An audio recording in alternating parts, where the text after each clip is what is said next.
How would you rate your tenure as police chief of National Capital of India? They were horrified, and so were all of us, with the incident itself. How large is nexus between underworld and the match fixing? We have seen Dawood Ibrahim sitting in the stadium, but we never had any actual proof of his involvement.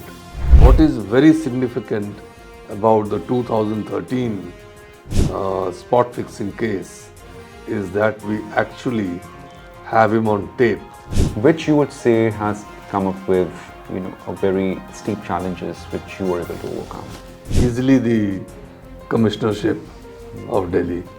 It was a very challenging assignment. There were persistent calls you should put in the papers. Political masters, they are getting the upper hand every day. The services are no longer what they used to be once upon a time. Welcome to the show, Mr. Neeraj Kumar. Thank you, sir. Thank you for sparing the time. Let me start at the outset with how would you rate your tenure as police chief of National Capital of India? Well, it's not fair for me to rate my own tenure. It is for the people of Delhi and the government to rate how well I did or how well, what all my failings were. But at a personal level, it was a very satisfying experience. It was easily the most challenging part of my career. It was the last part of my career because that was the last assignment I held. And it was full of incidents, full of crime. It was, very challenging situations came up during the Nirbhaya case, various other incidents that happened and also you mentioned the match fixing case that we did. 2013. Yeah, it was landmark case because that is the only case where cricketers, and one of them an international cricketer, actually went to jail. There have been several inquiries and several cases in the past, but nobody ever went to jail. But in this case, a cricketer, that too of international level, who's played for India, went to jail, and two other cricketers, IPL players, they too went to the jail. So therefore, it was a very important case, and on the whole, at a personal level, I take my tenure as the sort of the crowning part of my long stint in the police. Certainly, you've had an illustrious stint as a police officer, and as you yourself said that it is for the public, for the government to judge your tenure as Delhi Police Commissioner. I'd like to continue on that, and especially, whenever we talk about your tenure as Delhi Police Chief, so two things stand out. One is Nirbhaya case, and the other happens to be 2013 match fixing case. I'll continue the match fixing case because that also has, certain links with the other match fixing case which happened in the year 2000.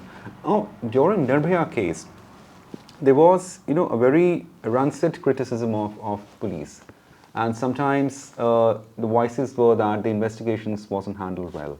How would you see the investigation, the pace of that, considering you've caught the accused within just 24 hours, the main accused rather?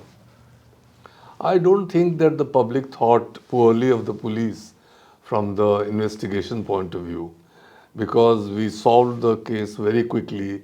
We got all the accused in record time. We filed the charge sheet in record time. We saw the end of the trial again in record time.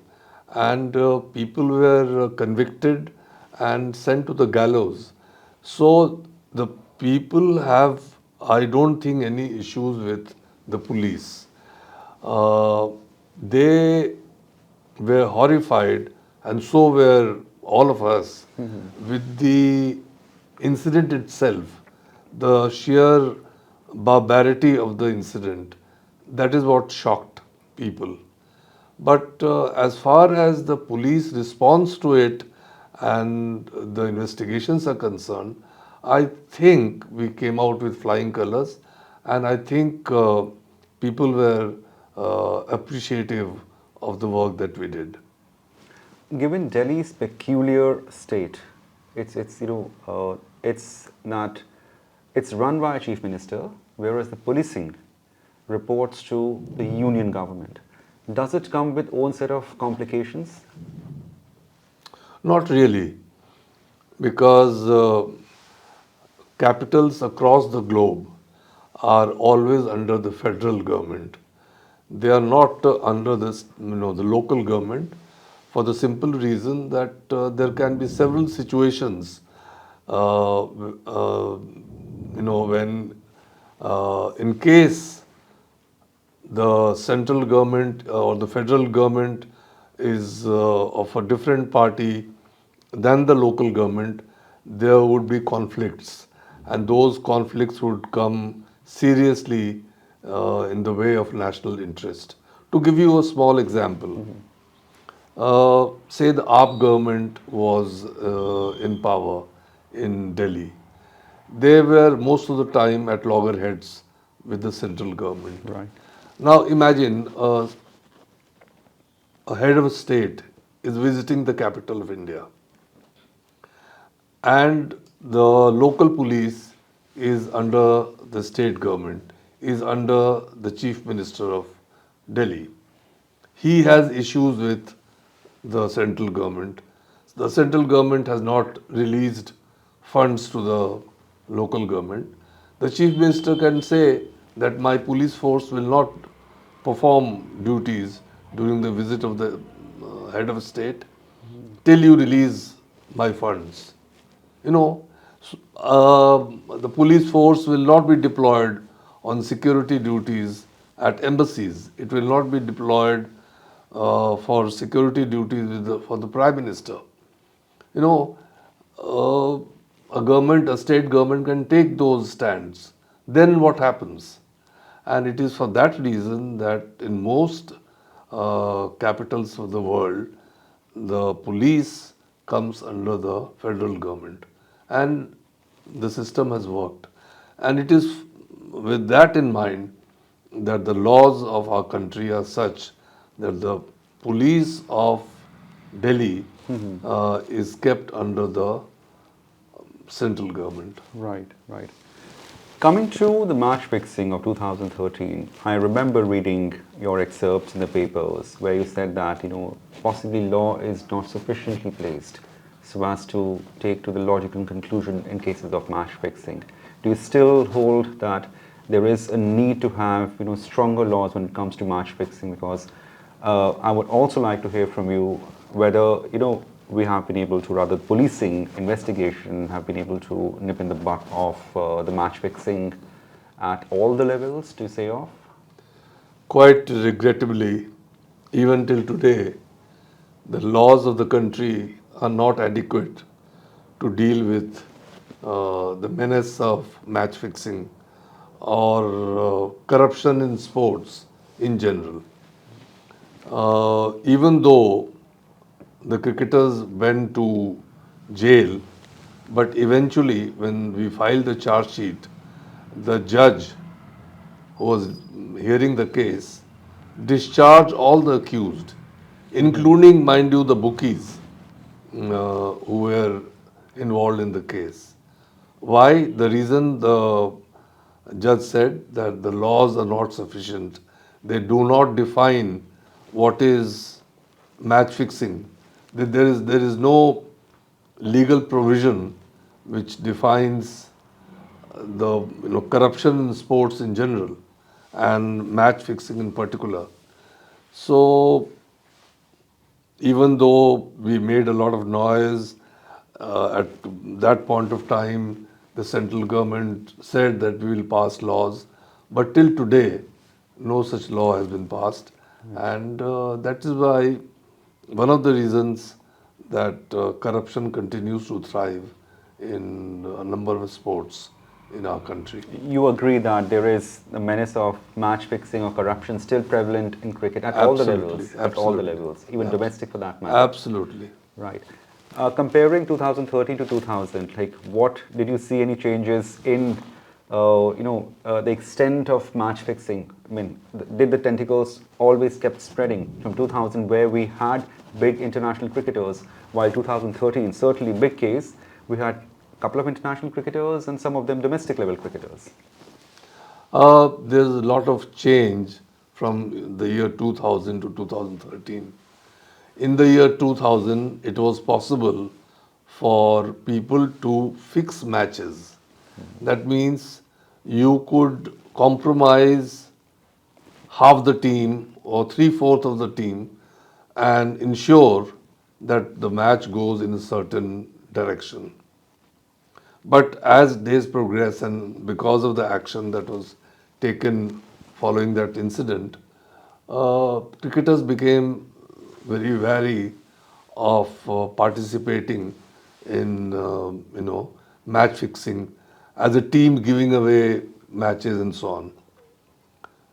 But what happened was that now it was sufficient to compromise one single player and make a killing in bets. Now you will ask how and why. Yeah. So earlier you could compromise the captain and the captain would compromise 4 or 5 players and they would throw away matches.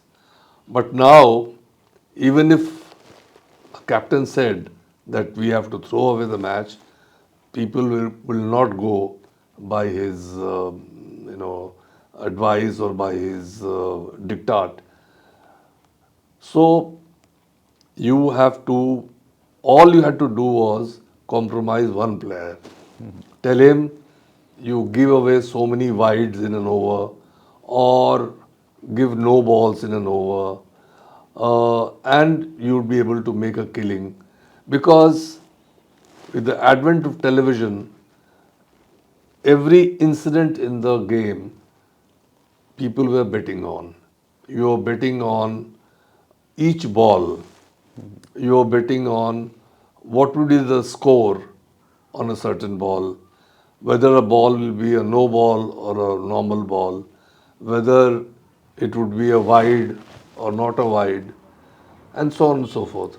So you had to do what is called spot fixing. Right. And for doing spot fixing, all you needed to do was fix one player and your job was done. So that is the change we saw in 2013. 3 players that we arrested Right. were players who were compromised individually and they did the bidding of the bookies by doing things like throwing no balls or wides or allowing certain number of runs to be scored in a particular over. So that is the change that has happened.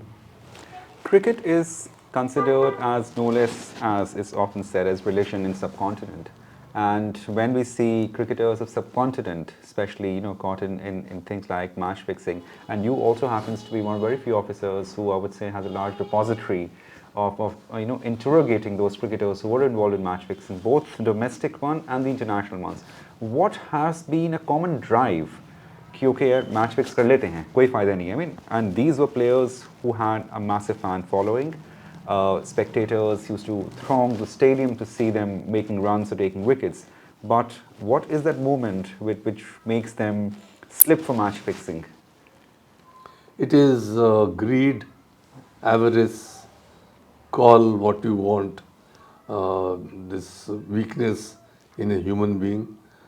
They are all well paid, they all make good money, but the greed for more money is always there. So, pure and simple greed and nothing else. Paradoxically, as I said, they're pretty well paid, and then like again the greed takes over. So I mean, has that seen a change considering what I guess the cricketers used to get in 2000 to now has changed? See, things have changed because cricketers know that one slip up and their entire career is gone. If they are caught, and quite often people are being caught even till today, you know. For instance, Howard Heath of Zimbabwe, Yeah. coach, who was with a certain team in IPL, he was in touch with the bookies and he was caught. And he is one of the international cricketers from Zimbabwe who is widely respected, perhaps the most respected Zimbabwean cricketer that we have known. And imagine, after he has retired as an active cricketer, he is working as a coach, but he is in touch with fixers. And he got caught, and he had to leave his job as a coach and run away. So there's no reason for him to be compromised, but he was. So from time to time, people are being caught. But there is one menace that not many of us are aware of that is happening as of today, which are the private leagues. Now there are leagues almost everywhere. Yeah.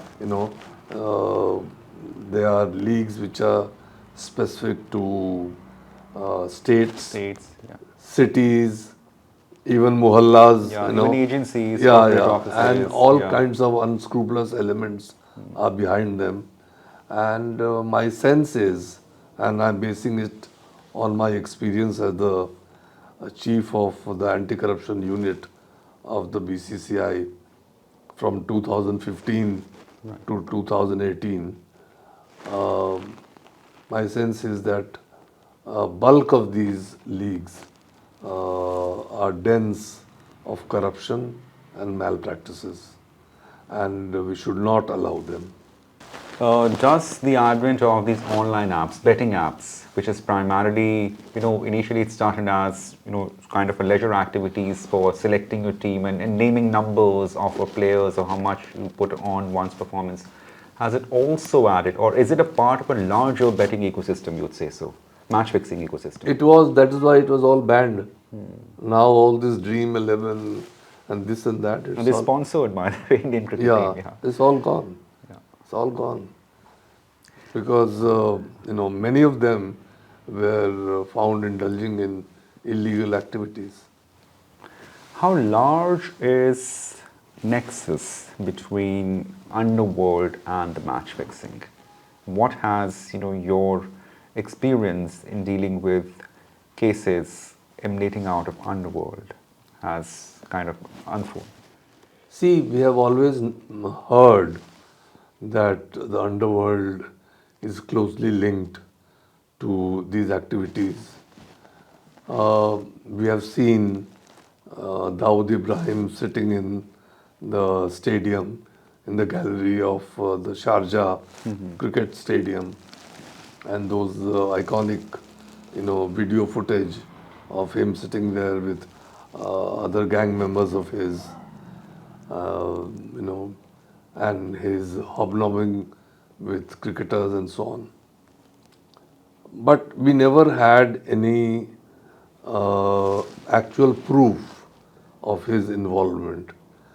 But what is very significant about the 2013 spot fixing case is that we actually have him on tape in which he is in touch with Indian bookies and directing what should be the rate, what should be done, who should be given what kind of warnings, and so on and so forth. So the 2013 case is a landmark case uh, in this respect as well, that for the first time we have concrete proof of an underworld don being linked to the vast network of bookies and fixers who were operating in 2013 IPL. We're in 2025, so in 12 years, has anything changed, or the nexus continues between the underworld and match fixing or the spot fixing? See, I am out of the thing now. I can talk till about 2018, and as I said, things have dramatically changed because there is increasing awareness amongst players that one false step, and if they get caught or detected, their entire career is gone. And therefore, they are very, very careful. But the same cannot be said of the local level cricketers and those cricketers who are participating in the local leagues, the state leagues and the other private leagues that are happening. Let me ask you one personal question, sir. So, talking about 1993 bomb blast case, Mumbai bomb blast case, where you were part of CBI who was investigating the team. You led a team investigating into the serial bombings of 93. Match fixing of 2000 and your entire tenure as Delhi Police Commissioner, which you would say has come up with, a very steep challenges which you were able to overcome? Easily the commissionership of Delhi. It was a very challenging assignment. And I had to go through very rough and tough times, but I enjoyed it. As I say, rough and tough times, would you like to elaborate on that? Well, for instance, the Nirbhaya case, it was very unique in the sense that the entire police force was under attack. And mind you, the reasons or the causative factors behind the attack on the police were many other things than meet the eye. For instance, at that point of time, the ruling party, which was the Congress then, it had been discredited to a large extent. So there was a lot of anger against that party, Then the India Against Corruption movement was also at its peak. And people wanted things to change and change immediately. They were very, very impatient. And then came this incident.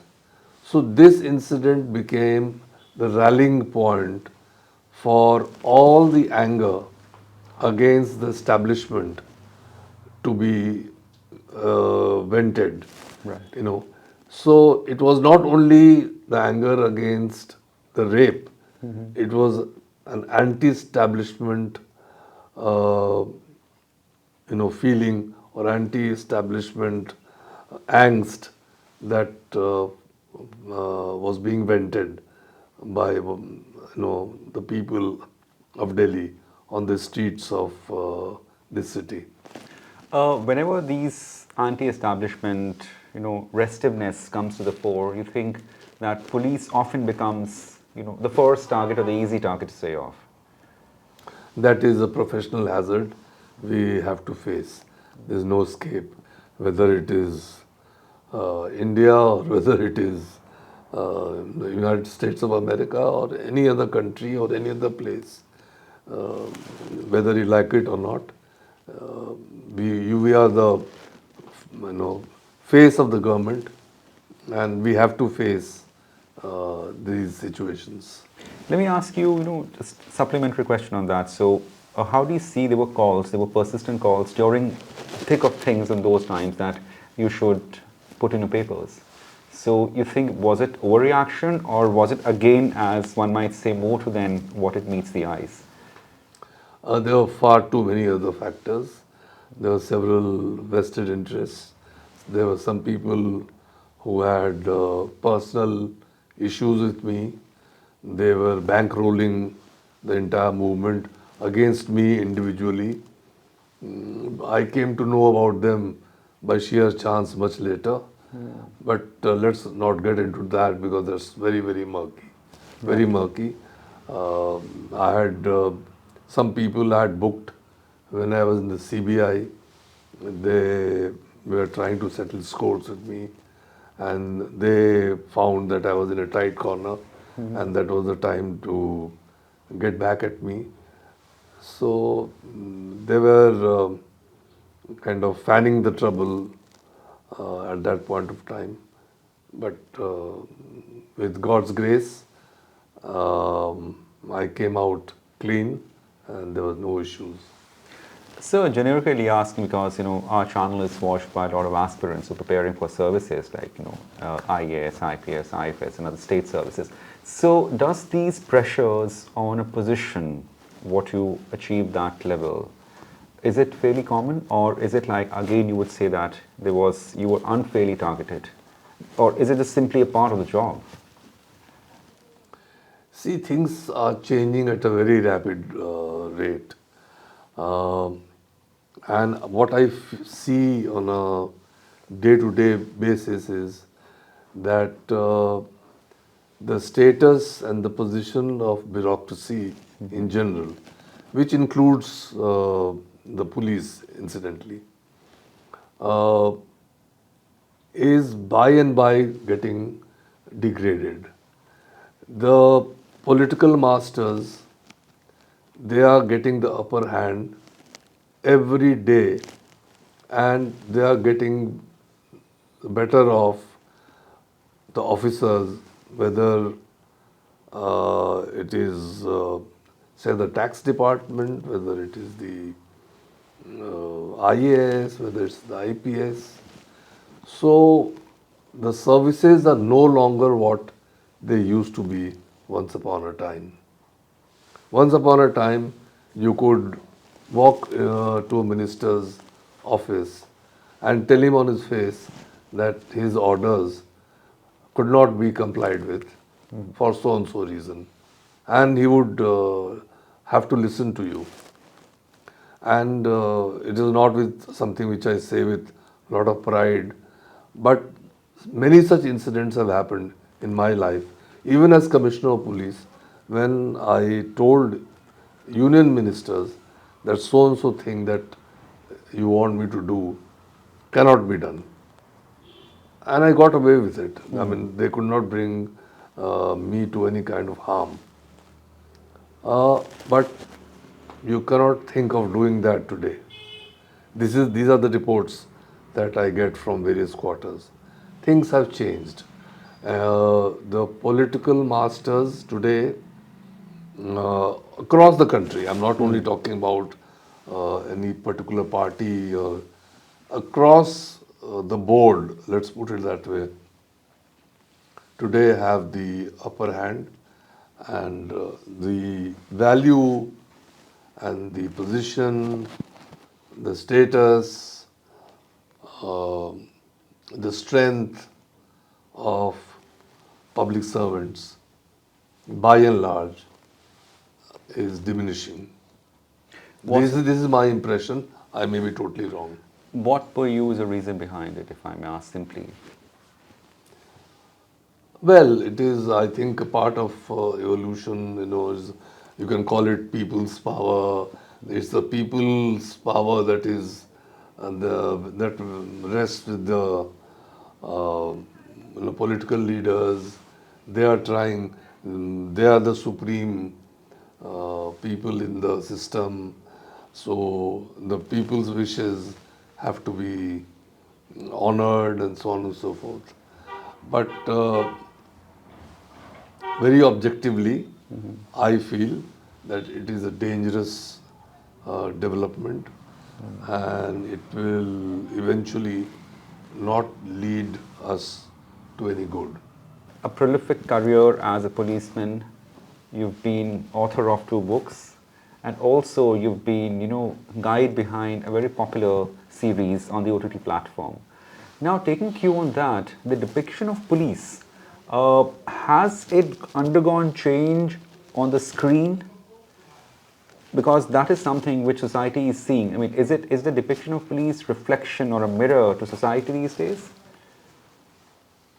No, the depiction of police on screen is not accurate. You know, it's not accurate. In reality, it is very different and is not that glamorous. It is not that romantic as we see it on screen. It's a very tough job. It's a thankless job. It is challenging nonetheless. Somebody has to do it. I feel that every case, every crime that happens and that the police investigates, it investigates on its merits. It investigates depending upon its intricacies. And that is great fun. In fact, that is the best part of the job, to work on crimes, to solve them, and to bring the guilty to book. Well, on this note, sir, we'll definitely, thank you for sparing the time, and certainly this has been really insightful interview, and everyone watching this interview, of course, they would have noticed the intricacy of the job, the pulls and pressures, and of course, like there is, at the end of the day, a job to do. Thank you, sir. Thank you for speaking to The Edge. Thank you.